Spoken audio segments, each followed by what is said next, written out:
Welcome back, everyone, to another deep dive. Today, we're going to be diving into a story that one of you lovely listeners sent to us called The Last Drink. That's right. And it's by Arnav Banerjee. Have you heard of him? I have, yeah. Mm-hmm. Arnav Banerjee, he's an engineer, Mm-hmm. but he's also a writer, and he has this great website called Arnav's World, where he publishes all sorts of things, short stories, essays, and poems.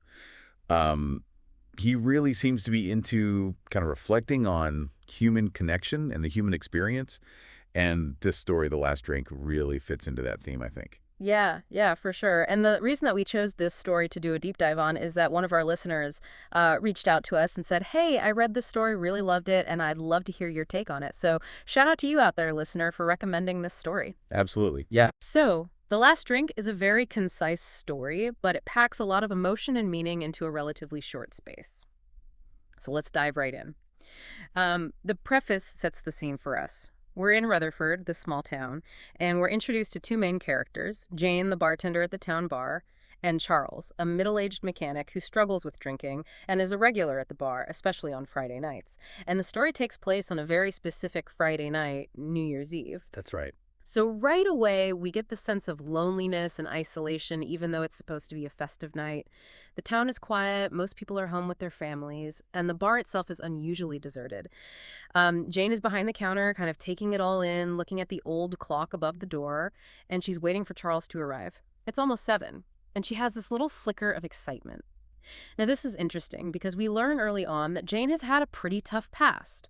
The author tells us that her past always anguished her, but she chooses to live in the present. Yeah, that really struck me too, this idea of choosing to live in the present despite a difficult past. And we learn more about that past, right? She was married young, at 28, to this guy Bob, and those 3 years of marriage were described as, horrendous long years. Yeah, he sounds like a real piece of work. Lecherous and violent is how the author describes him. I mean, just a horrible situation. It really is. And she suffered a miscarriage during that time, too, in her second year of marriage, and then she was told she'd never be able to have children. Oh, wow. So not only was she dealing with this abusive husband, but she was also dealing with this profound loss and the realization that she wouldn't be able to have her own family. I mean, that's just so much to go through. Right. And it's even more tragic when we consider that Bob's abuse was apparently fueled, at least in part, by his own frustration over not becoming a father. It's like he was taking his anger and disappointment out on her. It just speaks to how strong she must be to endure all of that. It does. It's clear that she's a survivor. And eventually she found the strength to leave that relationship, didn't she? She did. She finally left him. And initially, she found some solace in writing in her diary. It was like this private space where she could pour out all her deepest and darkest feelings when she felt completely alone. That makes sense. Writing can be so therapeutic, especially when you're going through something traumatic. It gives you a way to process those emotions and make sense of what you've been through. Absolutely. And then she had this turning point when her old friend, Matthew, who owns the town bar, offered her a job as a bartender. Yeah, it wasn't her dream job. I mean, she had aspirations of being a writer, but she felt like she lacked the talent. But still, it was a lifeline, right? A chance to start fresh. Exactly. And what's remarkable is that over time, this job really helped her to heal and to find some joy again. The author tells us that she went from being this miserable woman to this cheery bartender. And her diary, which she'd used as this outlet for her pain, was eventually left unused. That's such a great sign of progress, isn't it? Like she had worked through those emotions and didn't need that outlet anymore. It really is. And it's interesting because despite finding this new sense of peace, she still carried some insecurities with her. Like, she still wanted to be a writer but didn't think she was good enough. And then there's that odd compliment that Matthew gave her, saying that she was too hideous to grab any man's attention. Yeah, that was a weird one. I mean, not exactly a compliment, is it? No, not at all. But in a strange way, it gave her this sense of safety, like she wouldn't have to deal with unwanted advances from men. Yeah, almost like a shield, right? I guess when you've been through what she had been through with Bob, any sense of safety would be welcome. Absolutely. And then we come to this small detail about her routine. She had this habit of looking at the clock, specifically around 6:40 in the evening, anticipating Charles's arrival at 7 on Friday nights. And this anticipation brought her a flicker of excitement. That's interesting. I mean, it's such a small thing, but it speaks to a need for connection, even if it's just this routine interaction with a regular customer. I agree. And makes Matthew's consideration of selling the antique clock all the more significant. It's like this little symbol of the routine and normalcy that Jane finds comfort in. So let's talk about Charles. He's 40 years old, considered the best and only trustable mechanic in town, and he has a passion for vintage cars. He inherited the business from his dad, but his true love is his garage and his car collection. But the Charles we meet in the story is a far cry from the man he used to be. Right. We learned that he wasn't always this way. He had a happy family life with his wife, Julia, and their two kids, George and Lily. They met in college, fell in love, and built a life together. It's heartbreaking because he lost all of that in a car accident. They were driving home from dinner one rainy night when a truck collided with their car. He survived with a broken leg, but his entire family was killed. It's just devastating. It is. The author describes it as the key turning point in his life, and understandably so. After the accident, his business declined, he had to sell some of his cars to pay off debts, and he turned to alcohol to cope with the immense grief and guilt. Yeah, the town bar became his refuge, his way to numb the pain. And that's why he's always there at 7 o'clock sharp, like clockwork. It's a routine, but it's also a way to escape. It is, and there's something so sad about that, isn't there? This man who had a loving family and a thriving business, now reduced to finding solace at the bottom of a glass. It's a common response to trauma, but it's still so heartbreaking. It is. There's this little detail in the story that I found interesting. A week before New Year's Eve, Charles and Jane had a conversation at the bar, and they talked about work and family. And Charles made this observation about Matthew, the bar owner, saying that he was never really a family man. That is interesting. It shows that even in his grief, Charles is still aware of those family connections and the importance of them. Yeah, and it's almost like he's longing for that connection himself, even though he's lost his own family. And during that same conversation, Jane mentioned that her dad wants her to move back home and that he disapproves of her current life. And Charles said that he liked her company.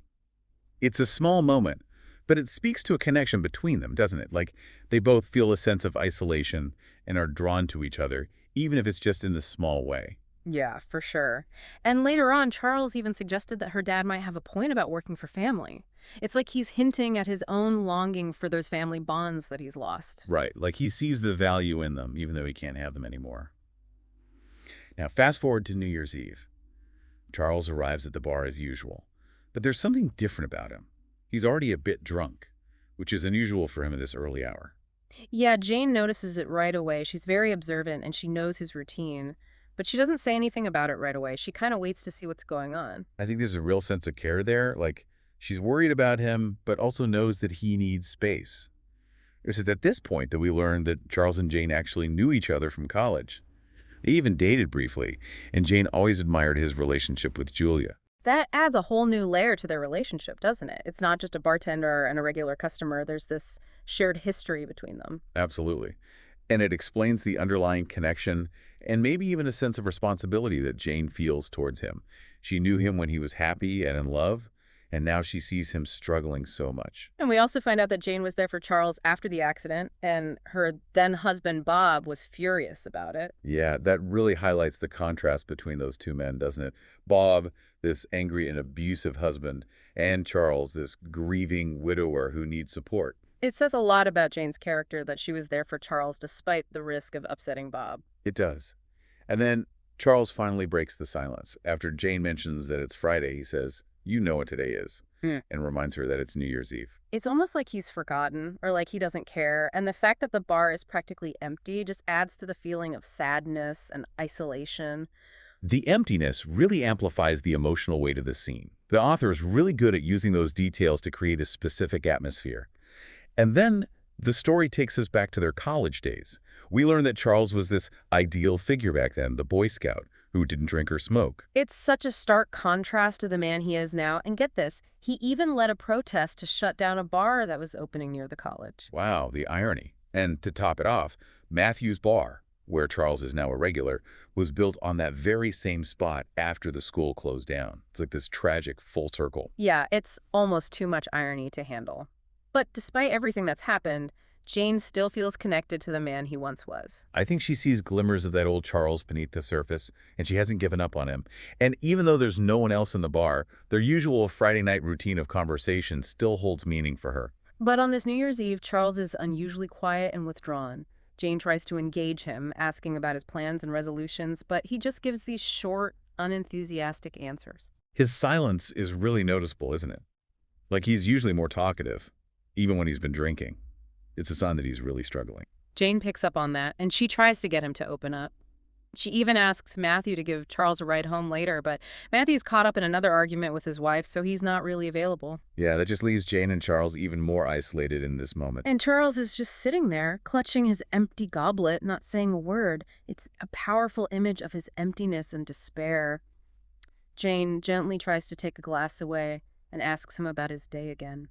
Her persistence finally gets through to him, and he reveals that it's the anniversary of the accident. Oh, wow. That explains everything. His behavior, his silence, it all makes sense now. It does. And he starts to recount the events of that night. The rain, his impatience to get home, the crash, and then waking up in the hospital to the news that his family is gone. It's just gut-wrenching. You can feel the pain and the guilt he's carrying with him. And he keeps asking, why me? Why did he survive when his family didn't? That survivor's guilt is such a heavy burden to bear. It is, and Jane tries to comfort him, telling him that it wasn't his fault. But then Charles drops this bombshell. He reveals that the truck driver who caused the accident had brought his truck to him for repairs just 3 days before. Oh my gosh, no, that's just awful. It's a horrific coincidence, and it adds this whole other layer of guilt to what he's already going through. I know, it's like he's blaming himself for his family's death, even though it was an accident. And he even says, if I had spotted that faulty brake line, they'd be alive today. He's just torturing himself with these what-ifs. It's so hard to listen to, and Jane just sits there listening to him pour out his grief and his guilt. She doesn't try to interrupt or offer platitudes. She just lets him talk. I think that's the best thing she could do in that moment. Sometimes people just need to be heard. Exactly. And then she does something really brave and vulnerable. She shares her own experience of loss, telling him about her miscarriage and the abuse she suffered in her marriage. Wow, I bet that was hard for her to talk about. It's the first time she's really opened up to him about her past. It is. And it's a powerful moment of connection between them. She's not trying to compare their experiences, but she's showing him that she understands pain and loss, too. And she makes this crucial point. She says that while she couldn't change the outcome of her pregnancy, she did make the choice to leave her abusive husband. That's such an important distinction, isn't it? She's highlighting that even in the face of tragedy and loss, we still have choices. We can choose how we respond, how we move forward. And she's trying to get Charles to see that he has choices, too. She tells him straight up that the accident wasn't his fault and that his life is still in his hands. She's challenging him to take responsibility for his present and his future, even though it's incredibly hard. And she reminds him of the man he used to be, that Boy Scout who stood up for what he believed in. She even mentions the bar protest, saying, "Remember how you felt then." I love that she's appealing to his better nature, to the values he used to hold dear. And she makes another point that's both true and maybe a little bit harsh. She says that Julia, his wife, loved that strong, principled Charles, not the man he's become. It's tough love, but I think she's saying it because she cares about him. She wants him to see that he's worth saving, that he can be that man again. Exactly. And then she makes this confession. She tells him that while Matthew sees him as just another good customer, she never did. There's this implication that she sees him as something more, someone she cares about. I think it's clear that she cares about him a lot, even though she doesn't say it directly. And after she says all of this, there's this long silence. The tension is palpable. It's like Charles is really processing everything she said, and the clock is ticking closer to midnight, closer to the new year. That symbolism is so powerful. The new year represents a fresh start, a chance for change. And right as the clock strikes 12, Jane pours a clear drink into 2 goblets and offers one to Charles. It's like she's offering him a choice, a different path, and they say, "Cheers and Happy New Year." But Charles doesn't drink. He just holds the goblet in his hand. That's got to be a good sign, right? Like maybe he's finally ready to let go of the bottle. And then he gets up to leave and he compliments Jane. He says, "I like that lipstick. You look pretty." Ah, that's sweet. It's like he's finally seeing her, acknowledging her as a woman, not just the bartender. Yeah, it's a small gesture, but it means a lot. And Jane asks Matthew, who's finally done arguing with his wife, to give Charles a ride home. So Charles is accepting help, which is another good sign. Yeah, and he even smiles at Jane before he leaves. There's hope in that smile, isn't there? I think so. And Jane is left standing alone at the bar, thinking about the conversation they had. She feels a connection with him, even though she usually thinks of herself as unattractive. It's like they've shared something really deep and meaningful, and it's transcended those superficial things. And then she does something completely unexpected. She takes a sip of Charles's untouched drink. Wow, that's a powerful image. It's like she's taking on a part of his burden, sharing his pain in a way. The next morning, the radio announces that it's New Year's Day, a new beginning. And Jane wakes up late in her tidy room. She sees that the old calendar needs to be changed, and she finds her old diary in a drawer but doesn't open it. That detail about the diary is interesting. It's like she's moved on from that old way of coping. Yeah, maybe she doesn't need it anymore. And then later that day, she's at work and she notices that the old clock is gone. Oh no. Matthew finally sold it, didn't he? He did. He says the offer was only good until the day before, so he had to take it. And Jane feels this sudden sense of loss. It's just a clock, but it represented her routine, her connection to Charles. It's a symbol of everything that's changing. And then the following evening, Charles doesn't show up at 7 o'clock. He doesn't show up at all. Oh man, that's gotta be tough for Jane. She's lost her clock, and now she's lost her Friday night routine with Charles. It's like she's in this in-between space, waiting to see what will happen next. And a week goes by, and there's still no sign of Charles. I wonder what's going through her mind during that week. Is she worried about him? Is she hoping he'll come back? I'm sure she's feeling all of those things. And then, a few days later, she wakes up early and looks at her diary drawer. She takes out the diary and sits with it. But before she could open it, the phone rings. It's her dad, and they talk for a while. That's intriguing. It's like she's considering going back to her old ways, but then this connection with her dad interrupts her. Maybe that conversation with her dad gives her the strength she needs to put the diary away again. And then, the very next day, she's at a train station. She's watching the world go by from the train window as dusk falls, and she's murmuring lines from a poem by R.L. Stevenson called From a Railway Carriage. That image is so powerful. It's like she's literally moving forward, leaving her old life behind. And the poem she's reciting is all about fleeting moments and the passage of time. It's a perfect metaphor for what she's going through. And then, this man sitting next to her recognizes the poem. His name is Will, and they strike up a conversation. And as the train is pulling away from the station, Will asks for the time. And what does Jane say? She checks her watch, sighs softly, looks at Will with a smile, and says, "It is almost 7." Wow. Chills. That ending is so perfect and so open-ended. It's like she's finally free from the constraints of that old clock, from waiting for Charles. Her internal clock is still there, but it's no longer tied to him. It is. It's almost like she's reclaimed that time for herself, and that smile suggests that she's open to new connections, new possibilities. But we're left wondering, what about Charles? Did he manage to turn his life around? Will he ever come back to the bar? We don't know. And I think that's the beauty of the story. It leaves us with these questions, these lingering hopes. And it reminds us that even in the face of tragedy and loss, there's always the potential for change, for new beginnings. And maybe, just maybe, Charles is out there somewhere, finding his own way forward. Maybe he is. Thanks for diving into The Last Drink with me. It's been a thought-provoking journey. Absolutely. And to all of you listeners out there, thank you for joining us on this deep dive. We'll see you next time.